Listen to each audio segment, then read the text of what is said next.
నేను ఒకే ఒక విషయం మీ అందరికి చెప్తున్నాను. ఏ నాయకుడైనా ఏ రాజకీయ పార్టీ అయినా ప్రజల్ని బాగు చేయడం కోసం ఆలోచించాలి. మీ జీవితాల్లో వెలుగు రావడానికి ఆలోచించాలి.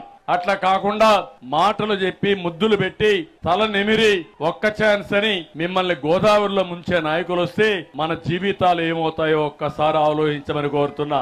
ఈ రోజు నేను ధైర్యంగా చెప్తున్నా, ఆ రోజు తెలుగుదేశం పార్టీ హైదరాబాద్ అభివృద్ధి చేశాం, సైబరాబాద్ నిర్మాణం చేశాం.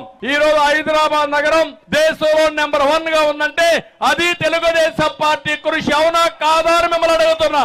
ఆ రోజు ఇక్కడుండే పిల్లలు బాగా చదివిస్తే ప్రపంచాన్ని జయిస్తారని ఐటీకి ప్రాధాన్యత ఇచ్చాం, ఇంజనీరింగ్ కాలేజీలు పెట్టాం, మెడికల్ కాలేజీలు ఇచ్చాం, ఐటీ కంపెనీలు తీసుకొచ్చాం. ఈ రోజు నేను గర్వంగా చెప్తున్నా, ప్రపంచంలో ఏ దేశానికి పోయినా మన వాళ్ళు అక్కడ ఉంటారు. మొన్న కష్టం వస్తే 80